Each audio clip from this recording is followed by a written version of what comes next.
रामपुर नाम के गांव में अजय नाम का हलवाई रहा करता था। घर में उसकी पत्नी देवकी, बड़ा बेटा सुनील और बेटी कोमल रहा करते थे। शाम की दुकान के पास पड़ोसी अमर का ठेला लगा करता था। वो भी अलग अलग किस्म के पदार्थ बनाकर बेचा करता था। अजय को उसकी पत्नी देवकी उसके काम में बहुत मदद किया करती थी और साथ ही में वो घर गृहस्थी भी संभालती थी।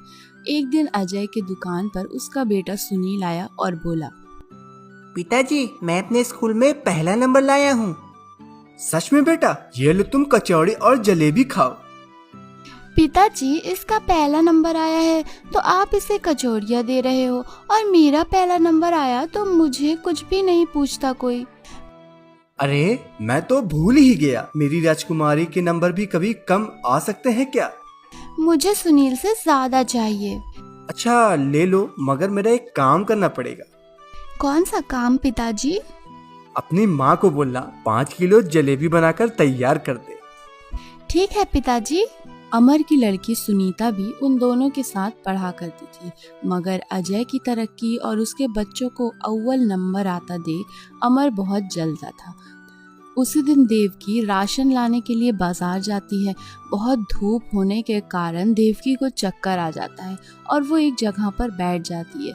थोड़ी देर बाद वो घर जाने के लिए निकलती है और देवकी घर पहुंचकर आराम करने लगती है। कुछ देर के बाद देवकी के बच्चे घर आते हैं और देवकी को देखकर बोलते हैं, क्या हुआ माँ तुम्हें? बेटा, चक्कर आ गया था, जरा फैन लगा दो। माँ, फैन तो लगा हुआ है। फैन की हवा भी नहीं लगती है। कोमल और सुनील अपनी माँ को पेपर से हवा देने लगते हैं। थोड़ी देर के बाद ही अजय घर आता है। क्या हुआ? तुम ऐसे क्यों लेटी हुई हो? मुझे जरा चक्कर आ गया था, इसीलिए लेटी हूँ। अरे जरा उठो, वो 5 किलो जलेबी बनानी है, चलो। मैं यहाँ मर रही हूँ और तुम्हें जलेबी की पड़ी है। एक तो ये फैन भी हवा नहीं देता और तुम कूलर भी नहीं ला रहे हो। अरे ठीक है, भाग्यवान कल ही कूलर ले आता हूँ। अगले ही दिन शाम उसके घर एक नया कूलर लेकर आता है। उसकी पत्नी अब खुश होकर दुकान के सारे काम कूलर के सामने बैठकर करने लगती है। तब देवकी और अजय बहुत खुश रहने लगते हैं। ऐसे ही एक दिन उसका पड़ोसी अमर उनके घर आता है। अरे तेवर तो देखो इन गरीबों के, कूलर लाए हैं घर में। अरे ओ अमर, कैसे आना हुआ? अरे दोस्त, तुमसे मिलने आया हूँ। अच्छा बैठो, ये लो चाय। धन्यवाद दोस्त, तुम ही तो मेरे दोस्त हो। अरे अजय, इतना महंगा कूलर कैसे लिया तुमने? अरे देवकी को काम करने में बहुत कठिनाई आ रही थी, इसलिए ये कूलर ले आया। अच्छा, सही किया भाई, चलो मैं चलता हूँ। अमर अजय के घर से निकलकर मन ही मन जलता है और उसे नुकसान पहुंचाने के बारे में सोचने लगता है। अगली सुबह उठकर वो एक मच्छर मारने का स्प्रे लेता है और अजय की बनाई कचौड़ी और जलेबी पर डाल देता है। हर रोज की तरह लोग उसकी दुकान पर भीड़ लगा लेते हैं। बहुत सारे लोग कचौड़ी और जलेबी खरीद कर खाने भी लगते हैं। कुछ ही देर के बाद लोगों के पेट में दर्द होने लगता है। सब लोग अजय से सवाल पूछने लगते हैं और गुस्से में आकर अजय को बहुत मारते हैं। लोग अजय को इतना मारते हैं कि वो सीधा अस्पताल पहुंच जाता है। कुछ लोग ये खबर देवकी को देते हैं। अरे देवकी, अजय भाई को किसी ने बड़ी बेरहमी से मारा है और उन्हें सरकारी अस्पताल में अभी अभी भर्ती किया गया है। देवकी ये खबर सुनकर बहुत रोने लगती है। वो सीधे अस्पताल में चली जाती है। अजी, ये क्या हुआ है आपको? गांव के लोगों ने क्यों मारा?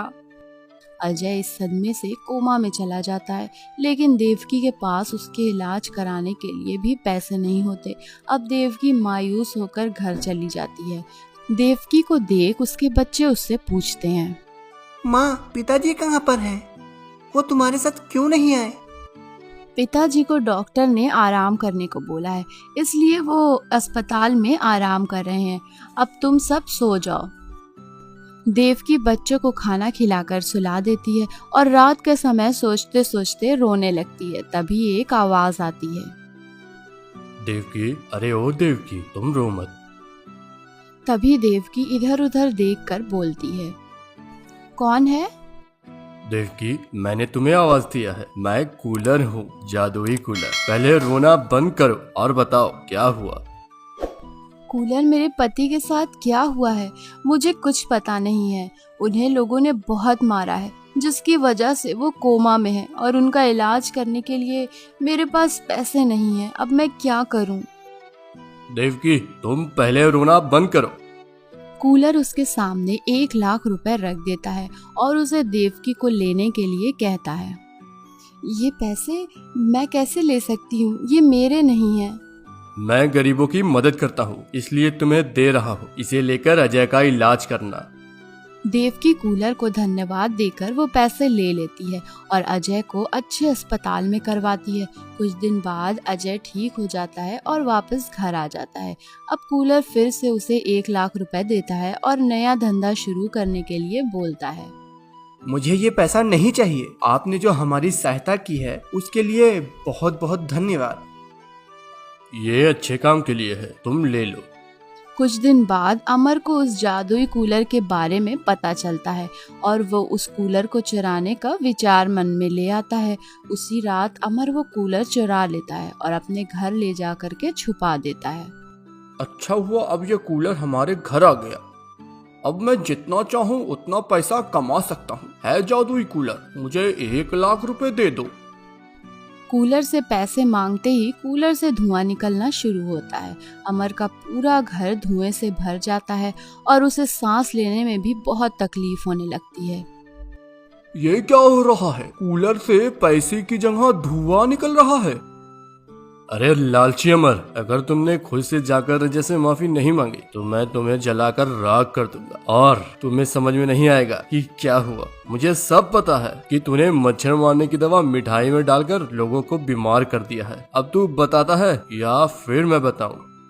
नहीं नहीं, मैं सच सच बता दूंगा। मैं माफी भी मांग लूंगा। अरे हमारा कूलर तुम्हारे पास क्या कर रहा है? मैं इसे चुरा कर अपने घर ले गया था और इस कूलर ने मेरी आंखें खोल दी। ये सब मेरा किया कराया है। तू जो चाहे वो सजा मुझे दे सकता है। मगर तूने ऐसा क्यों किया? मैं लालच में आ गया था, तुझसे जलता था, इसलिए मैंने ये कदम उठाया। आज से तेरी मेरी दोस्ती खत्म।